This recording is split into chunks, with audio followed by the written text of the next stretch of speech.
da Universidade Federal do Cariri, estou no meu terceiro semestre. Eu sou bolsista do PIBIC da Universidade, do Estado da Questão da Morte, da Biopolítica, e eu sou o coordenador de pesquisa em ensino e extensão do Centro Acadêmico de Filosofia. E hoje eu venho apresentar uma pesquisa que tem estado em andamento, que é a questão da linguagem não binária como uma performatividade inclusiva.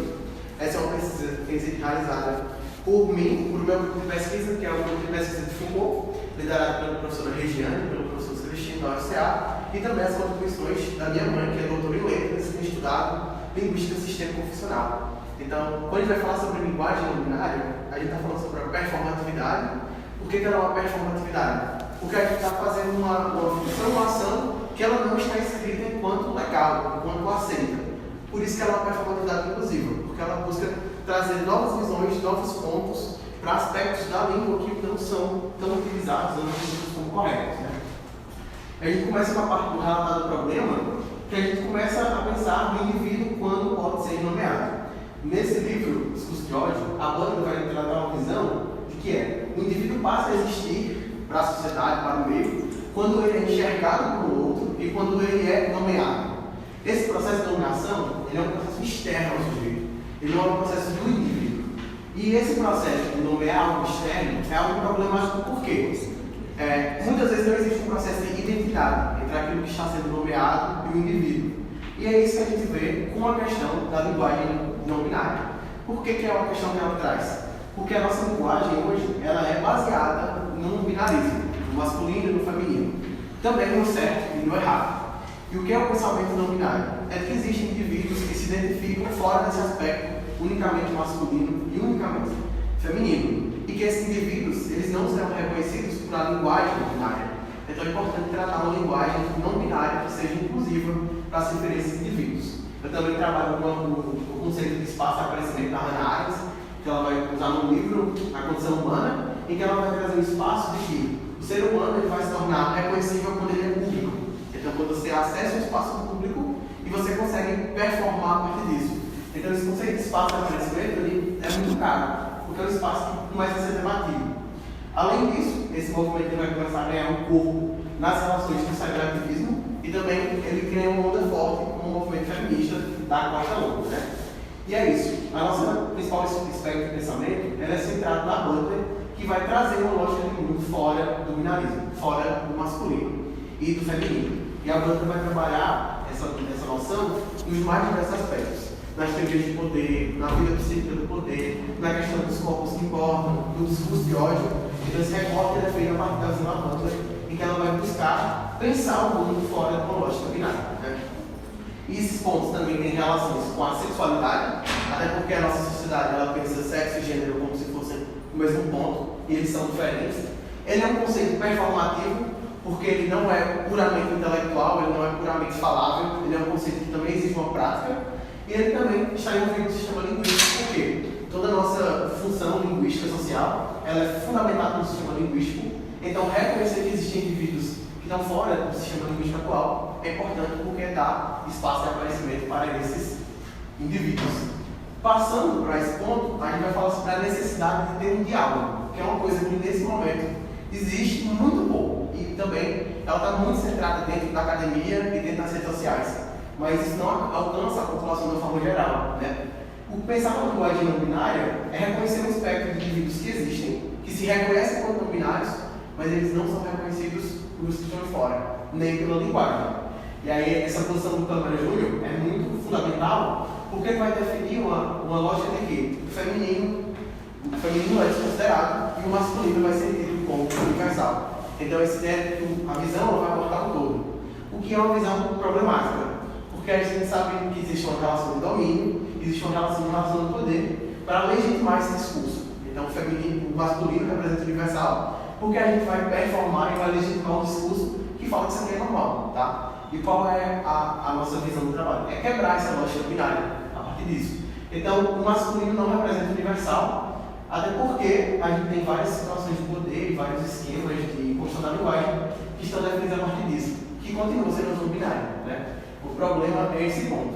Então, a linguagem, essa linguagem masculino universal, ela é ofensiva porque ela não causa uma identidade com aquelas pessoas que são não binárias, e ela também exclui, porque ela não trata eles como se fossem indivíduos Por isso que a gente precisa de uma linguagem que reconheça a existência desses indivíduos, né? E aí, durante o tempo, o pensamento da linguagem não binária era chamado de linguagem neutra, né? E por que a gente está criticando uma neutralidade? Porque a língua, ela é viva, ela é ativa, ela é constituída por seus falantes. Quando se fala de linguagem neutra, você desconsidera os movimentos políticos e sociais que estão incluídos nesse movimento. É por isso que a gente vai chamar de não binária, né? Então, a linguagem possui esses propósitos, eles podem ser abordados. E quem defende essa postura é a gramática Moreneres, né? Ela vai defender que a linguagem, ela carrega por seus movimentos políticos e sociais. Dessa forma, a gente deve falar de uma linguagem inclusiva. Então, uma linguagem não binária é uma linguagem inclusiva. Também, considerando que os movimentos sociais e políticos, eles são extremamente importantes para a construção da linguagem. Ela é uma linguagem que vai contra aquele conceito normal que ela é definido, né? Então, e a partir disso, nós vamos performar uma linguagem centrada em um não binarismo, que é a questão de usar, de inventar, de reinventar, de usar novos termos para se referir a isso, né? Quando eu dou a vontade a todos, todas e todos, eu estou reconhecendo que essa é uma linguagem que existe, que existem indivíduos que precisam disso para se reconhecer e que eu reconheço eles, né? Todo espaço é aparecimento. Então, a defesa do trabalho é para que a gente possa usar isso como uma possibilidade. Eu não vou falar do normalizar, porque o conceito normal ele é irrelevante, filosoficamente falando, quando a gente pensa num trabalho desse, que é um trabalho de contra-lógica. Mas é reconhecer que esses indivíduos existem e que eles precisam ser reconhecidos. É por isso que muitas vezes a linguagem não binária ela vai quebrar com esses conceitos de certo e errado.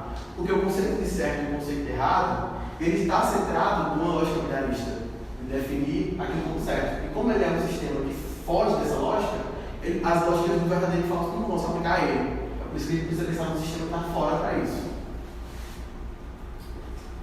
E aí vem a importância dos falantes. Quando a gente pensa na linguagem não binária, ela é uma linguagem que vai começar, essa necessidade de debate surge dos falantes que se reconhecem enquanto não binários. Então é um movimento que parte deles, né? E também é uma linguagem que está fora desses contextos de normalidade. Então é um processo de construção da linguagem. Como ela não segue os parâmetros e as normas do normal, do usual, ela precisa criar uma lógica própria, criar um sistema próprio, né? Que é, primeiro, reconhecer a existência desses falantes, né? Que se reconhecem enquanto não binários, e trabalhar com a possibilidade de modificações da linguagem para que eles possam incluir isso. Por que a gente não fala de uma quebra, de uma disrupção com o sistema atual? Porque esse é um processo brusco, é um processo que ele é anormal e que é um processo que envolve muito sofrimento para todos os indivíduos, né? Porque aí a gente fala do processo de modificação, que é começar a tratar a linguagem não binária como um sistema possível, começar a usar, começar a implementar nas mais diversas áreas para que você possa ter o maior número de falantes que entendam desse assunto, que saibam qual é um problema importante e que também reconheçam indivíduos que estão centrados fora dessa lógica, né? E aí eu trago a afirmação do Coursier no livro Homo Incorporated, que ele trata de um sistema de violência epistêmica. Esse é um conceito que não é inicialmente usado por ele, mas ele vai fundamentar esse sistema, que é definir como toda a lógica de pensamento nossa, ela carrega consigo um marco de violência. A gente tem isso nas questões raciais, nas questões sexuais, nas questões de gênero, nas questões de identidade. Então, existe toda uma lógica de definir uma gramática, uma perspectiva, um conhecimento que já passava, que a gente deve pensar no ponto modificado. Isso é uma relação que é sustentado pela violência epistêmica. E quando a gente propõe uma linguagem não binária, a gente quebra com essa lógica. Então a gente está buscando romper com essa violência epistêmica. É por isso que ela vai ser tão atacada, menosprezada, muitas vezes é um tom de chacota, de São Maria, mas que ela tem uma importância muito grande, que é reconhecer o indivíduo que está fora dessa lógica, desse sistema. E aí a gente vai abordar o conceito de subversão como um mecanismo de transformação. Esse termo é muito usado pelo Foucault, principalmente no subjetividade de verdade, na palavra das coisas, também na história da sexualidade, que ele vai trazer os mecanismos que a gente pode fazer enquanto sujeito, no meio que a gente está, para que a gente possa começar a transformar a sociedade da nossa volta, né? O sistema da verdade ele não é pronto, acabado, perfeito, ele é inventado, ele é uma construção, e a gente pode usar desses mecanismos para conseguir trazer modificações para a nossa vida. Então, a gente primeiro reconhece que a linguagem não binária é uma possibilidade de uso, a gente realmente pode usar a linguagem não binária. Eu vou apresentar 2 trabalhos, então no próximo eu vou mostrar para vocês como ela pode ser aplicada nos nossos contextos, principalmente em sala de aula, né? E ela está também nos mais diversos campos. porque é uma linguagem, reconhecendo que é uma linguagem que carrega consigo o movimento político e social, e reconhecimento dos indivíduos que são invisibilizados, né, por um sistema atual da linguagem, e assim funcionando como um mecanismo de subversão e alterando os jogos de verdade. Então a gente começar em falas públicas, usar o boa tarde a todos, todas e todos. Quando você vê alguém que você não se identifica, ou as pessoas não se identificam, pergunte a ela qual o pronome que a deixa mais confortável. Né? É uma questão de conversar com o outro, de tornar isso um movimento político. Eu digo que a forma como eu comecei a enxergar isso foi que nos e-mails que o orientador da minha mãe mandava para ela, isso no tempo do mestrado, ele usava o X no final das palavras. Eu colocava o X. E eu perguntei o que é isso. E ela falou que nesse sistema que ele não identificava o gênero. Né? Do X a gente passou para o arroba, né? Só que o X e o arroba, eles são dificilmente. A codificação deles é difícil para falantes que têm a visão reduzida ou então que alguma deficiência. É por isso que se deixou de usar o X e o arroba e começou a se usar o E. Tem o E, tem o I e tem o U. Né? Então, começar a alterar isso. Isso está nas nossas fases mais cotidianas. Eu já peguei teses e dissertações que usam linguagem não binária, a dissertação, a tese da minha mãe já está em linguagem não binária, algumas questões que a gente vai falar de performatividade de gênero também em linguagem não binária, então isso é um trecho possível, inclusive no ambiente acadêmico, né? A gente tem vários exemplos disso. E é reconhecer que é uma linguagem que ela tem uma possibilidade de uso normal, né? Então isso aqui não está unicamente nas paredes da academia, não é uma coisa que a gente está debatendo somente dentro da universidade, somente quando a gente fala da questão de gênero. É algo plural, é algo geral. Então é algo que tem que atingir o indivíduo em todas as facetas de sua vida. Por fim, eu deixo aqui minhas referências, né? Que seriam a Hannah Arendt, o Bourdieu, minha teoria muito integrada na visão da Butler, né? E do Foucault, né? E a partir disso também tem esse texto que é muito bom, que é a linguagem neutra, que fala dos filhos que ele vai fazer as relações da Moura Neves e do Câmara Júnior, que é a minha perspectiva mais da linguística. Então, eu agradeço o espaço e fico aberto para a